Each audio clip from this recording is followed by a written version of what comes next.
Mitra kaum dangu wilujeng tepang dangu deui sareng acara matuh dongeng enteng.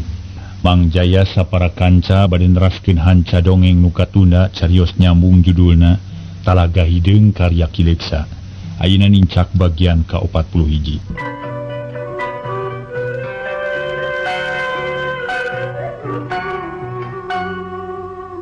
Pamitra kaum dangu, sirana harita teh olohok bengong, colohok ngemang kadu lantaran manehna manggih musuh anu ngagunakeun iteuk cara manehna. Ngan iteuk Asmadi mah pondok sarta dijieun tina haur koneng, ari nu manehna dijieun tina ruyung kawung. Montong loba catur buktikeun omongan anjeun teh. Ye sirana mah moal sieun moal, sabab datang ka dieu ge lain hayang dipuji, lain rek pamer pangabisa, oge lain rek setor nyawa. Tapi rek balitungan jeung si Puja nu geus ngancurkeun kula warga uing. Maju si setan. Sirana jiga nu kasurupan ngomong kasar jeung wani. Puguh Asmadi beuki nafsu kalayan teu cacarita. Seak narajang ku haur koneng nu di arah teh tarang sirana. Korebat sirana naki serangan ku iteukna beletrak. Dua iteuk diadu peledug aya haseup ipis. Sarta dituturkeun ku bau hangit. Dua iteuk sarua teasna sarua kuatna ngan anu nyekelna eleh tanaga. Dampaleungeun sirana sing sireumeun. Wah cilaka, aya lawana si kalayar teh. Duh aki kuring tulungan ki, sirana ngagerentes dina hate. Lantaran ngarasa hariwang bisi manehna kasoran samemeh tujuan hasil.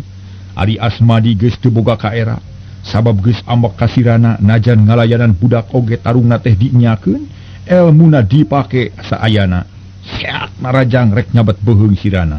Siuk tang ditakis deui, tapi sakali ieu mah sirana bener-bener henteu kuat nyekel iteukna kawas nyekel tang. Punten.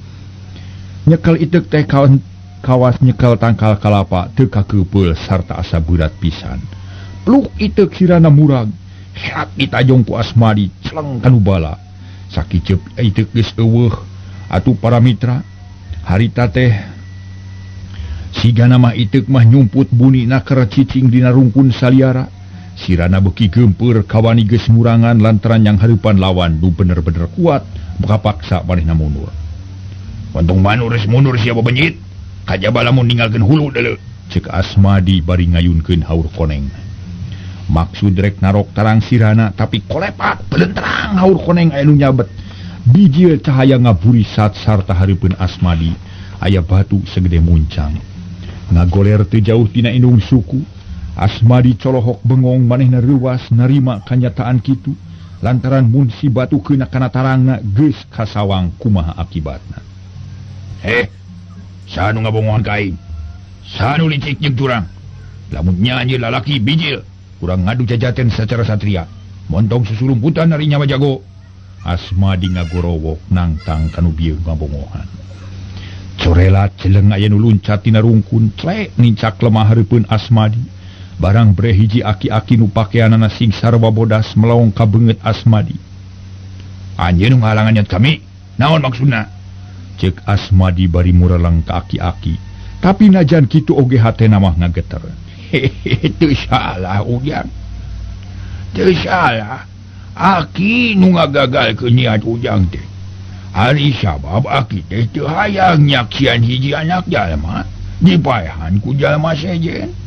Bari jeung teu puguh dosana deui. Tegasna mah aki teh moal ngancep ka sing saha bae oge nu kumaha ningala nyawa batur. Teu karana aya sababna nu pasti. Mun aki teu aya di dieu onaman maka jeun teuing da aki mah teu nyaho. Tah kitu. Tapi ari aki nyaho mah nya kajadian sabertos kieu tah ujang anu aya langsungna teh di hareupeun beungeut aki. Teu tega aki mah mun kudu ngancep.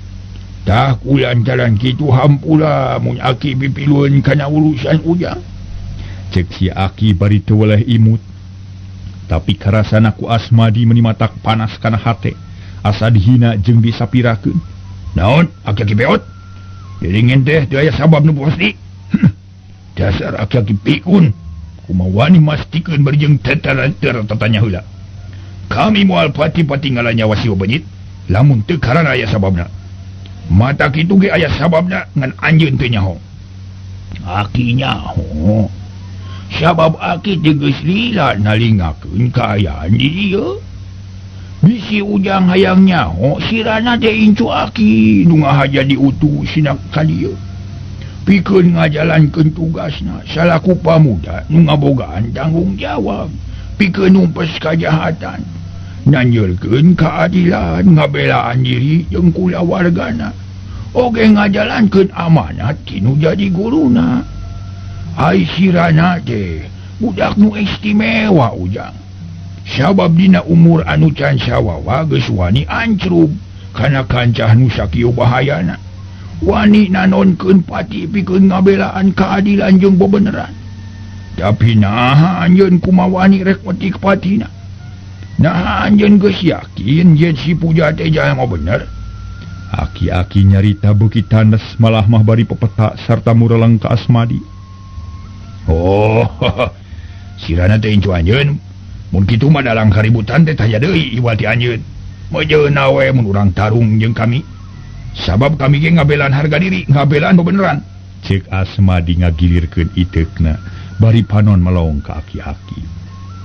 Nyata ya bayana ai panasaran mah ngan aki mah hayang nyaho yang ngabelaan naon make ngajak tarung teh naon untung namun aki pae ku ujang kami ngabelaan harga diri ngabelaan pipa majikaneun anu geus jelas disiksa ku anjeun ta eta tujuan kami. Mun bisa mah pikiran sakali deui ujang bisi melengkung bekas nyalahan nafsu nu pada kaduhung badan nu katempuhan sing inget bumela teh kudu puguh jujutanana bajuang teh kudu puguh pihasileunana ulah miceunan tanaga teu puguh leheung basa mun ukur tatu kumaha mun nepikeun ka pinanggi pati apan pae teu bepuguh kitu mah lebar ku tanaga jeung tangtungan ya ulah dipake kanu teu uni. Aki-aki pewot anjeun montong mapatahan ka kami sabab kami geus dewasa geus boga jalan sorangan. Ayeuna mah jawab heula pertanyaan kami saha ngaran anjeun nu sanyana naon tujuan anjeun make ngayakeun riributan di dieu cek Asmadi kalah kabeuki amak para mitra sadaya teu beunang dipapalerkeun nafsu ngaberung amarah beuki rongka. Aki daek ngabejakeun ngaran jeung pamaksudan ngan ujang sorangan kudu wakca balaka heula ka aki nah saha ngaran teh di mana asal. Aki-aki para mitra kalah kamalik nanya meni teu kireum-kireum. Ngaran kami Asmadi pisalakieun Nyi Puja asal Cilamping. Oh syukur ujang syukur ujang geus terang-terangan ngabejakeun ngaran ka aki. Aki oge moal ngorekeun mun ditanya ngaran. Aki teh keur nguramah katelah si Lodrapati. Hari ayeuna aki teh teu boga ngaran nu pasti sabab aki mah kakara bulan-bulan ieu turun kanu loba jalma. Da biasana masuk cicing we dipileuweungan. Lain tatapa lain mujasmedi tapi hayang jongjon ngulik ilmu, hayang laluasa ibadah ulah kagoda ku haliah dunya tak kitu. Kumaha? Dedengnya teh anjeun ngaran Lodrapati? Bener ujang aki nu ngaran Lodrapati mah baheula teh kitu.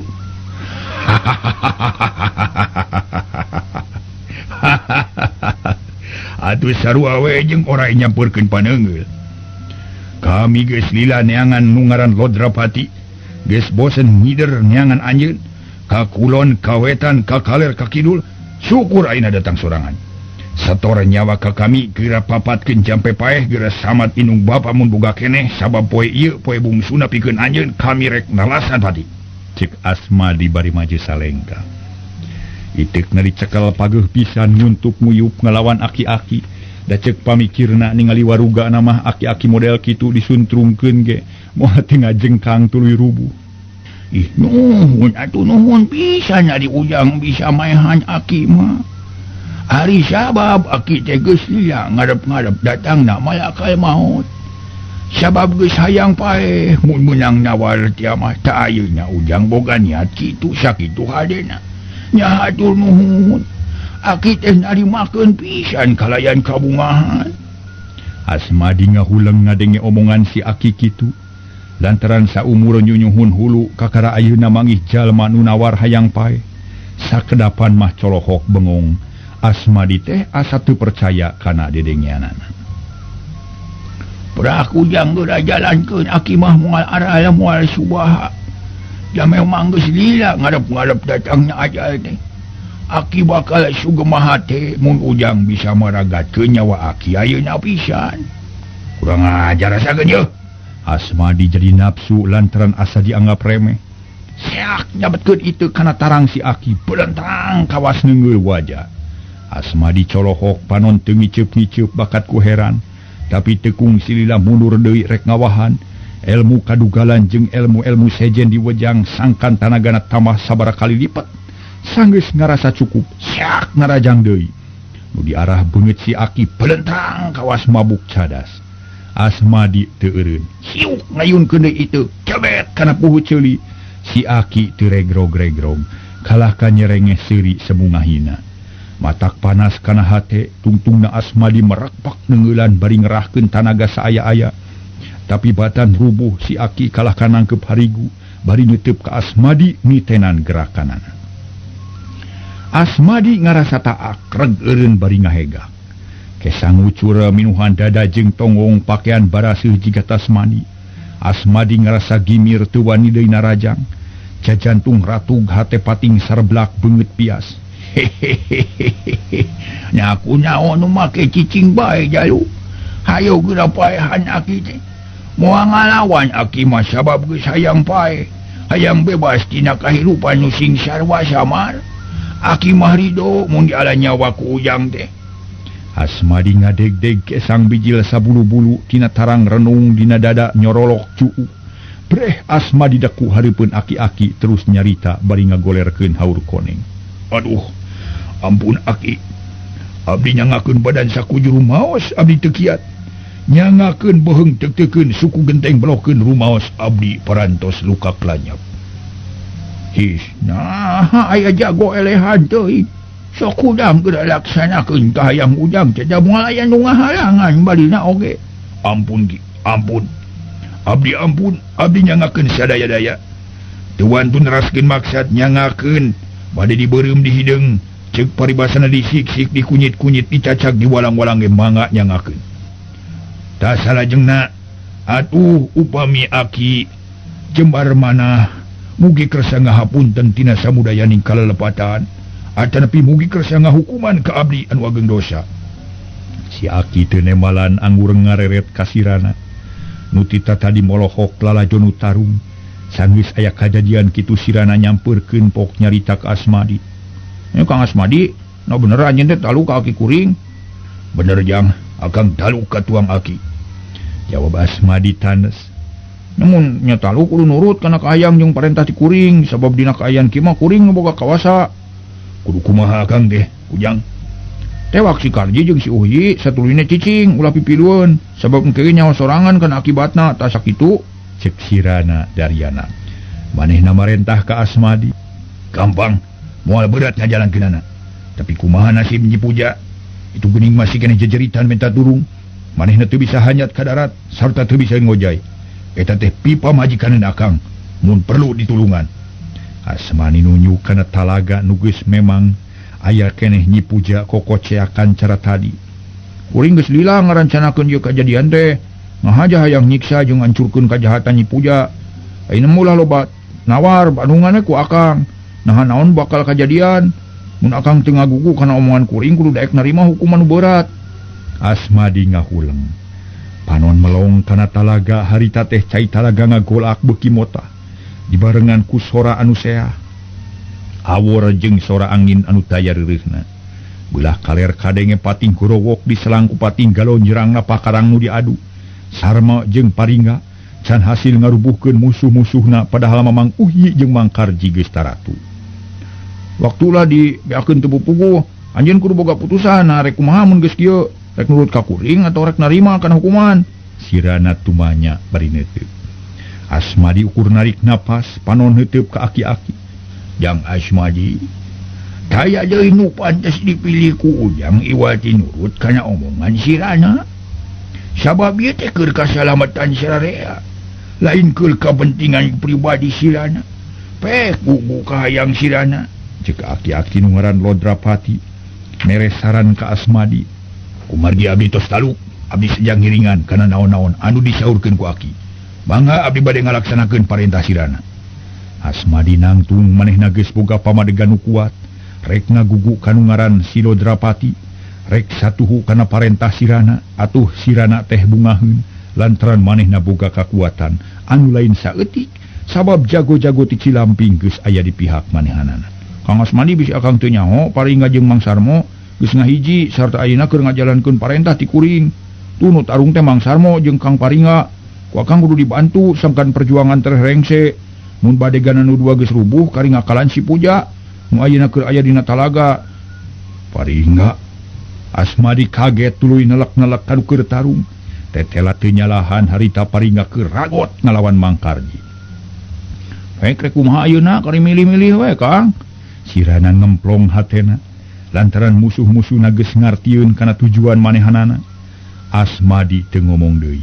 Manehna ngareret ka si Aki nu direret unggul. Asmadi ngerasa teteg hatena tuluy lempang ngadeuketan kanu keur tarung.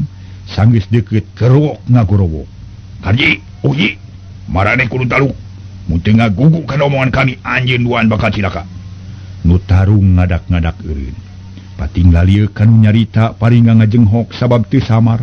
Yen ngomong teh Asmadi kitu deui Sarmo manehna reuwas pacampur jeung Ato. Kang Asmadi, naon maksud maneh teh? Paringga bari neuteu. Dewek marentah ka si Karji jeung si Uji. Sangkan taluk ka maneh. Mun duaan dedek taluk rubuhkeun sakalian urang hukuman. Ngadenge kitu Mang Karji jeung Mang Uhyi panas hatena. Kalayan teu panjang mikir celeng-celeng duanana laluncatan ngadeuketan ka Asmadi. Seak narajang babarengan kawas nu hayang puas ka Asmadi. Tapi Asmadi lain jago anyar-anyar, manehna geus asak latihan dilawan kuduaan wae mah teu bingungeun. Panarajang cukup ku ditakis ku leungeun kenca, disusul ku sodokan nu mateni kana hulu angen. Hiu, atuh tumrapna. Aduh, Koloyong solontod Mang Karji sosoloyongan ciga nu salaton. Hulu angen seueul tetempuan ranyai kararoneng, kitu deui Mang Uhyi ngalaman tatu nu sarua hulu angen kabeunangan. Ngajadog Uhyi, Karji, sia geus jadi patalukan dewek.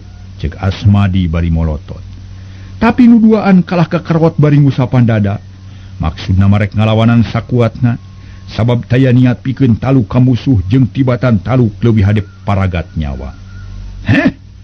Babanyit Bangkawara? Aing lain budak leutik deuleu.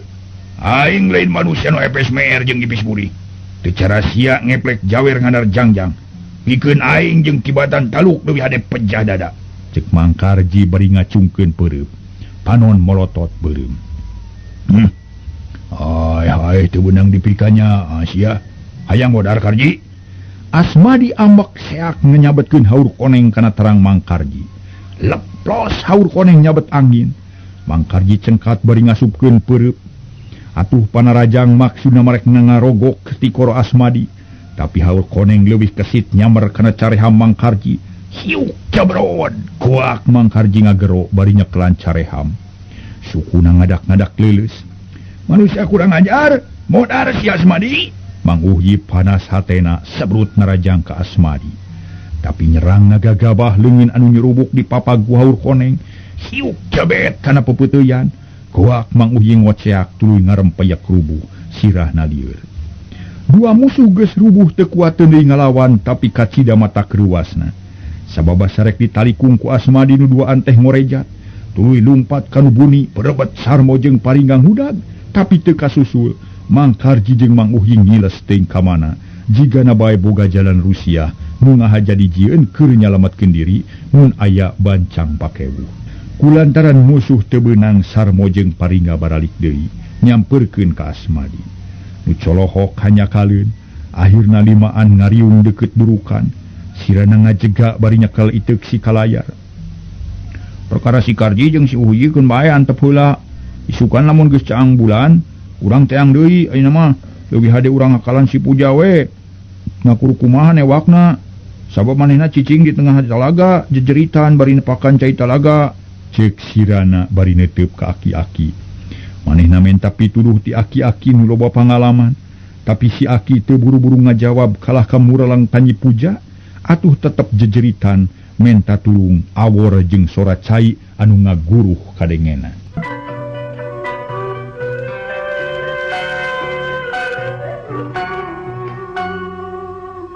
Mitra kaum dangu kocapkeun kaayaan beki keung. Harita geus liwat di tengah peuting. Sirana jeung baladna narangtung keneh deukeut durukan. Ari panon harita teh teu leupas ti Nyi Puja nu aya di tengah talaga.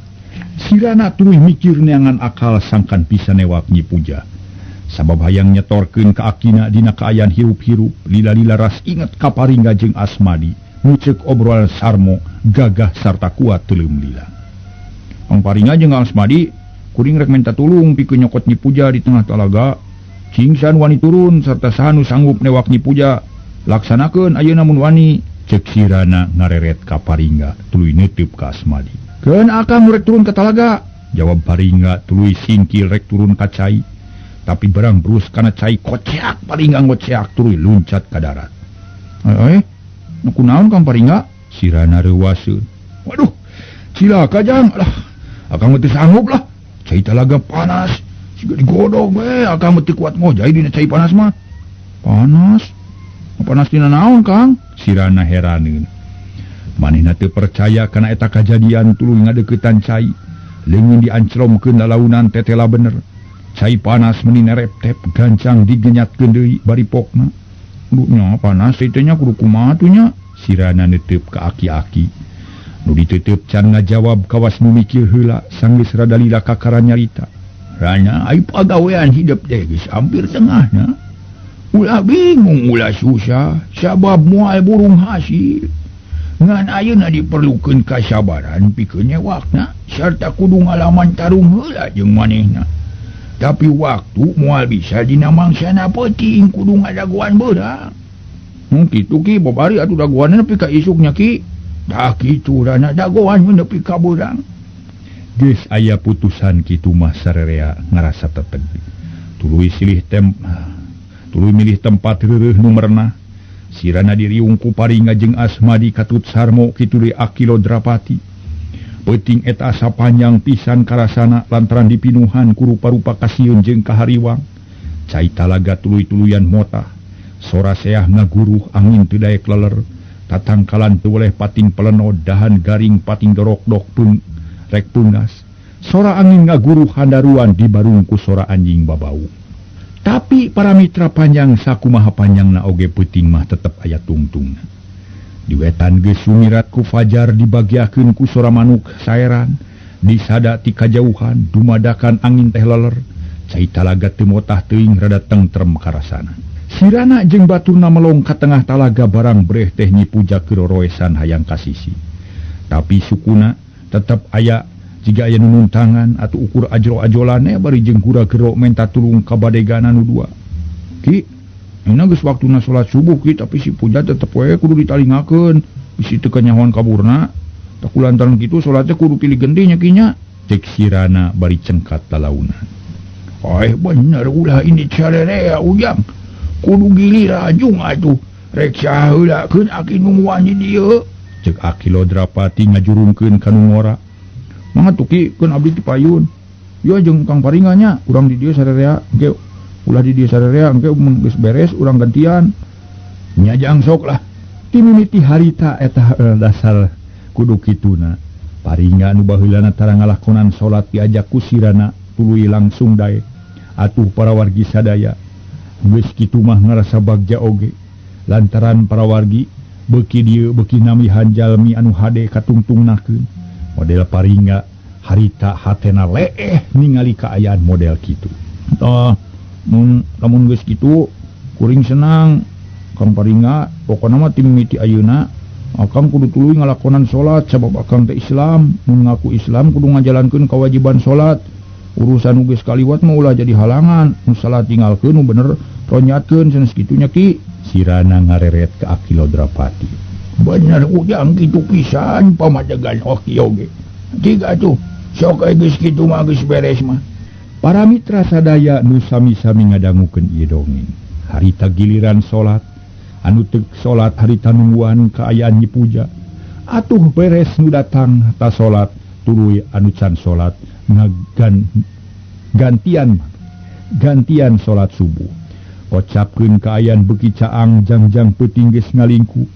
Berai-berayan caang tungtungna barasat panon poe nyorotkeun cahaya ka alam anu lega. Cai talaga nugeus ayem deui katara pating kurilap katojo ku panon poe. Ari Nyi Puja masih keneh aya di tengah teu make papakean sarta teu bisaeun ka darat. Panon murelengkahna pun tangkal kiara bangun anu gregeteun hayang ngancurkeun musuh-musuhna. Harita sirana jeung wadia baladna geus kumpul deui. Geus tatan-tatan pikeun yang hareupan naon-naon nu bakal kajadian. Sirana nyekel iteuk si kalayar geus sayagi pikeun merangan Nyi Puja. Ki, kumaha teh geus beurang tapi can aya parobahan ki. Oh, si Puja tetep wae di tengah talaga. Teu robah-robah teu puguh tujuanana. Nah kumaha pikeun ngarengsekeunana ki? Cek sirana nanya deui. Lantaran geus teu sabar hayang geura ngarengsekeun tugasna. Rana, ayeuna mah kaharti ku aki teh. Ari peuting mah pangna si Puja teh laekanya teh kahalangan ku cai talaga nu mota. Ari ayeuna mah manehna eraeun lantaran teu make baju. Tah ku lantaran kitu mun si Puja hayang hanjat ka talaga kudu dibere heula pakean. Cek si Aki dari naker. Atuh mending ngomplong sirana teh lantaran kaharti ku manehna. Mun ki kahartos atuh ari kitu mah cing Mang Sarmo nyangan pakean keur si Puja. Susugaran wangih dina imahna di imahna. Ngajangkeun urang ngajang demiceun waktu. Leo si Sarmo ini ta imah Nyi Puja rek nyokot pakean. Kabeneran taya halangan usaha Sarmo hasil kalayan gancang sarta langsung dibawa ka sisi talaga. Jang, kumahakeun ayeuna? Alungkeun ka tengah talaga Mang Sarmo sina dicokot ku si Puja. Sarmo ngakalan eta pakean sangkan tepi ka Nyi Puja. Pakean dialungkeun sarta dibeungbeuratan ku batu segede peureup. Balawar dibalangkeun ka tengah talaga kep disangap ku Nyi Puja. Harita keneh baju, harita teh paramitra. Dipake celana pangsi dipake. Tekung silila geus beres deui cakakak Nyi Puja seuri. Sora jadi robah ti biasa matak pikasieun kawas nu kasurupan. Lodrapati, aing ngarasa bagja deuleu. Sabab manusia nu diteangan tahun-tahun lilana ayeuna geus datang sorangan ka tempat aing. Syukur si ayeuna urang bisa papanggih. Aing bisa laluasa pikeun ngayakeun balitungan jeung sia. Hayang geura tatan-tatan, urang bae galan pati jeung kaula. Cek Nyi Puja tuluy luncat ka darat. Awak ngalayang jiga manu kapini strek lincak lemah sisi talaga. Panon burahay beureum neuteub ka Aki Lodrapati jeung balad. Sakedapan masirana jeung babaturanana colohok bengung. Lantaran sidik pisan, kamari mah Nyi Puja teh geulis tapi ayeuna beungeutna robah jadi kariju. Garis-garis kakolotan tembong kalayan jelas. Beuki lila neuteupna beuki mata kukurayun sabab sanggeusna aya di darat. Sarta geus teu kapangaruhan ku cai talaga. Nyi Puja nu tadina geulis jeung herang teh ayeuna mah jadi kenyot jeung hideung. Kuntu ngan kari hiji nyenghel, panon dekok meuni jero. Irungna bagug jiga bangkong halis jeung buuk geus bodas cerewing. Ceuli rebing kulit beheung gegeberan jiga sapi sarta awakna bongkok. Eta parobahan kasaksi pisan ku sarerea. Wujud Nyi Puja beda pisan jeung asalna. Anu tadi lantaran kasak teh jeung ilmu anehna geus luntur. Umur luyu jeung wujud asli Nyi Puja jadi nini-nini nu geus kolot naker. Tinggal tulang dibungkus kulit seeutik oge teu aya pikaresepeun kalah ka matak sieun jeung kukurayeun. Lodrapati, kunaon sia kalah kacolohok bengong ha? Mana wawanen andika nu baheula deuleu? Nah, wanita ngan ka indung bapana wungkul? Atawa ngan ka jalma nu lemah wungkul? Lamun sia bener-bener lalaki langit lalanang jagat, ayo geura maju. Geura ladenan pangawasa aing. Sabab aing geus lila neangan sia. Rek ngajakeun balitungan. Hutang uyah bayar uyah, hutang getih bayar getih deuleu. Hutang pati bayar nyawa. Ayeuna sia kudu modal rina dampeuleungan aing. Kaayaan beuki geueuma. Cacakan harita teh beurang sarta keur meujeun haneut moyan. Atuh komo mun kajadian peuting tangtu matak pating puringkak bulu punduk. Sirana ukur ngahuleng. Paringa jeung Sarmo colohok sedengkeun Asmadi meuni calangap bakat ku kaget. Hampir teu percaya kana panon sorangan. Teu percaya kana kajadian nu lumangsung hareupeunana. Sabab robahna wujud Nyi Puja ka saksi ku manehna lir ibarat nempo hayam nu kaduru ka tempo beakna bulu. Kasaksi robahna wujud anu tadina pikaresepeun ngadak-ngadak jadi pikasieun. Waduh, aing katipu mun kieu mah yeuh. Paingan dina diri si Puja loba nu kaanehan. Nu teu kateguh maksudna paingan omonganna loba nu teu kaharti. Bareto basa mimiti tepung manehna nyaritakeun yen cicing di imahna teh babarengan jeung dulur-dulur buktina ukur di baturan kudu abadega nu salilana ngajalankeun kajahatan. Untung ka aing aya nu ngelingan aya nu nulungan mun henteu wah aing dikerekep juri dieu cek kerentes hati Asmadi. Terus musab beungeut bari istighfar ras inget kana kasalahanana inget kana kalakuanana nu gagabah pikeun meunangkeun Nyi Puja dibelaan leh bengkah jeung sobat dibelaan nanonkeun nyawa bakat ku hayang laksana kanu geulis Nyi Puja nyatana ayeuna mata kreuwas jeung mata kreueung. Akhirna Asmadi teu kuateun nahan parasaan hayang buru-buru nganuhunkeun ka Sirana jeung ka Akilodrapati. Jeung Rana kitu deui ka Akilodrapati atur nuhun kana bantuan ti Aki. Pamicaya Aki sareng Jang Rana jigana abdi teu katipu. Sabab jadina mah geus percaya pisan yen si Puja teh bener-bener hiji mojang nu asli, nu batak urui jeung kabung roy. Tapi ayeuna abdi nyaksi ku panon sorangan, saha si Puja nu sanyana? Tah ku ayeuna kitu abdi sejat tumaros. Nah, saha si Puja teh nu sanyana? Hehehe, Jang Asum Ngaji. Ari lalakonna mah panjang, riwayatnya oge panjang. Aki mah moal bisa nerangkeun ieu ari sabab kaayaan keur sakieu gentingna. Kelanan sabar heula ame salese. Ayeuna mah urang bereskeun si Puja we heula. Jawab Akilodrapati bari nunjuk ka Nyi Puja. Nu ngabedega bari nyulak cangkeng mata buburi lengan. Galak alah batan mata kutu. Mangaki, abdi masih jang ngiringan sarta siap kanggo ngabantu. Na kedah kumaha sarah mereskeunana? Asmadi asa kahutangan budi. Manehna sanggup ngajalankeun naon bae pikeun bakti ka Akilodrapati. Ieu mah urusan Aki jeung Sirana Ujang. Ujang mah lalajo we di dieu. Mangga, sedang ngiringan abdi mah. Rana ayo geura maju ka Sep, jalankeun tugas hidup. Sabab ayeuna waktuna nu alus, ayeuna mangsana nu utama pikeun babakti kanu jadi kolot, kadulur jeung kabalarea. Geura jalankeun amanat guru, geura laksanakeun niat hidup sorangan. Cek Akilodrapati ka Sirana. Mangaki memang geus hayagi pikeun yang harupan si Puja mah. Raja Kunti di Telaga Herang sia. Tema Sirana bari ngagilirkeun iteuk jajantung ratung hate deg-degan getih meuni asa ngagolak.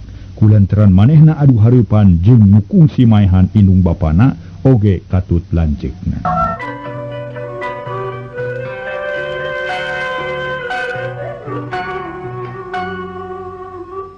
Ari Nyi Puja para mitra ngadenge nu ngaromong kitu meuni kekerot nahan amarah. Beungeutna geuneuk lir beusi atah beuleum sorot panon semu hurung nyebarkeun hawa saraka kawas nu lapar ku nyawa deungeun. Lodrapati, hayo sia geura maju bedul sia. Balitungan kudu rengse dina poe ieu. Aing geus puluhan taun neangan sia deuleu. Kakara panggih ayeuna. Hayu urang tuluykeun sia lalakon nu baheula. Aing geus sayagi pikeun nebus wiwirang nu jadi kolot deuleu sia. Nyi Puja nangtang ka Akilodrapati tuluy ngalengkah lalaunan. Atuh para mitra sadaya anak awakna ngagigeg jiga jagreg. Obahna awak teh jiga bebegig hariras pikasieun kawas mayit hirup. Puja, ari urusan kami jeung kolot anjeun baheula mah geus rengse, sabab paragatna nyawa kolot anjeun lain samata-mata dipateni ku kami. Alatan tina tarung ngadu jajatet, ngan kabarengan kolot anjeun keun aku apes, katitih pangarti ku kami. Tapi naha ayeuna bet menta balitungan. Naon nu kudu dibalitungkeun ka anjeun teh? Ngeunah sia nyarita teh nya, hutang nyawa dibayar ku nyawa deuleu. Naon wae jalana pati? Tetap kudu aya balitunganana. Kami salaku anakna ahli warisna boga hak pikeun ngayakeun balitungan jeung anjeun. Nyaha ade atuh kitu ge tapi sameme anjeun ngayakeun balitungan jeung kami. Anjeun kudu balitungan heula jeung incu kami nu ngaran Sirana. Ari sabab anjeun kudu sadar jeung eling yen anjeun sorangan loba hutang nyawa ka urang lemur. Puluhan mojang geus jadi korban. Jadi tumbal ieu talaga ditamah ku jalma-jalma nu teu tua teu dosa. Dipaehan ku si Karji jeung si Uhi. Kasip inung bapana Sirana nu geus jadi kieuna. Jadi korban katelengesan si Karji. Cah kulantaran kitu samemeh balitungan jeung kami, geura balitungan ta jeung Sirana. Nyi Puja ngahuleng huntu kekerot panon molotot. Dada katara turun naek getih ngagolak kaduruku nafsu amarah. Sanggeus rada lelerpok nyarita deui. Mana bukti nasya gagabah teuing nuring teh. Kami mah teu rumasa mateni mojang-mojang urang lemur. Sarta teu rumasa maehan jalma-jalma nu teu boga dosa. Mun nya kitu mah bukti nasya. Sirana nurek ngabuktikeun mah dulu. Jawab Akilodrapati bari ngareret ka Sirana. Nu direret malik ka Sarmo pok nanya, "Kang Sarmo, adipati nu diisi pakaian para mojang di mana?" "Kumang ditunda di hiji tempat. Nu teu jauh ti dieu ge sabab Aki Salmawi mere saran. Sangkan aman jeung babari nyokot mun dipake, mun diperlukeun jiga ayeuna." "Teu kumang dicokot jang?" Cek Sarmo tuluy malik rek ini. Tapi kakara dua lengkah ti belah kulon aya nu datang. Hiji aki-aki nyelek peti bangun salse. Sarerea colohok bengong melong kanu kakara datang. Sirana marah mai bungah lantaran nu datang teh Aki Salmawi mawa peti teh. Jaya nu nyarita kabeh jempe bari ngadaguan Aki Salmawi. Tekung silila Aki Salmawi anyog kana riungan. Tuluy manggut ka Akilodrapati. Song mikeun peti teh. "Tah ieu peti geus lila dicangking ku kuring. Ngahaja diampihan pikeun disaksi dina mangsa-mangsa nu kawas ayeuna." Kitu pokna Daria jeung waspada. Bisi Nyi Puja ngabogohan kamanehanan. "Nuhun pisan atuh buru-buru datang ka dieu. Ieu teh Ki Salmawi teh nya nu cicing di Gunung Mandala." Akilodrapati melong ka Aki Salmawi. "Teu salah sungun kitu pisan. Abdi nuhun anu nami Ki Salmawi." Gep duanana sasalaman. Duanana ngarasa sono jeung bagja lantaran patepung deui sabada papisah puluhan taun lilana. Antara Aki Salmawi jeung Akilodrapati saanyana mah kungsi sosobatan dina mangsa-mangsa nu geus kaliwat. Aing tepung dina kaayaan kitu, puguh we duanana ngarasa bunga. "Ngobrolnya capkeun ka sono mangke we mun salse Ki Salmawi. Ayeuna mah mending kurang ngarengsekeun heula perkara si Puja." Cek Akilodrapati. Bari nunjukan Nyi Puja nu beuki geuneuk beungeutna lantaran musuh-musuhna beuki namahan. "Sumuhun, mangga kitu ge hade kuring mah bade nyaksian we nun. Puja, anjeun moal bisa mungkil tina kalakuan nu jahat deui. Sabab peti nu sok dituna dina tangkal kiara ayeuna geus kacekel ku kami sabatul-batul. Sarta kami nyaho pisan yen ieu peti teh dieusian ku papakean para mojang. Nu ku anjeun geus dipateni dijieun tumal di ieu talaga. Mun anjeun teu ngaku keneh ieu pakaian bakal harirup sarta bakal nagih pati ka anjeun." Cek Akilodrapati. Bari nuna peti hareupeunana turunna dibuka. Breh tumpukan kabaya jeung samping katut karemong. Masih keneh beleger taya nu robah, malah mah kelirna oge taya nu pudar. Kawas nu ngahaja diawetkeun pikeun saksi. Kami mah teu rumasa. Kami mah teu kungsi mateni para mujang barina oge. Lamun eta pakaian bener-bener bisa harirup, kami kakara percaya sarta rek ngaku kana naon-naon nu geus dipilampah sacara jujur. Cek Nyi Puja tetep teu daek ngaku kana kasalahanana. "Heuh ku kami urang buktikeun." Akilodrapati nangkeup harigu rarai rada tanggah ka langit. Socap heureum ari batin manteng kanu kawah kanu gaib, hayang nyawang ka alam panjang poe padang. Sarerea jempe sirana hatena deg-degan, ngadaguan naon-naon nu bakal kajadian. Tekung silila Akilodrapati beunta deui pok nyarita. "Puja, arwah para mojang teh nu geus dipateni ku anjeun kabeh ge teu aya nu sampulna. Kabeh ngarasa panasaran sarta ngarasa ceuceup ka anjeun teh. Taina rek daratang deui sabab teu jauh ti talaga keneh cenah. Dagoan sakedeung. Dagoan ieu baju jeung samping bakal diparake deui ku nu bogana." Kitu pokna teh tuluy melong kana peti. Aneh bin ajaib para mitra. Baju nu ngajungjung lalaunan teh ngarangkep jeung samping setelanana kawas dicokot kudu bogana sewang-sewangan. Eta pakaian aya puluhna tuluy pating kalayang barigil tina peti. Puguh sarerea colohok bakat ku kaget. Sirana kekereuceuman tuluy gigisik. Kawas nu kakara hudang sare. Teu percaya kana tetempuanana mung hanya kalau waktosna kawujeng ZF.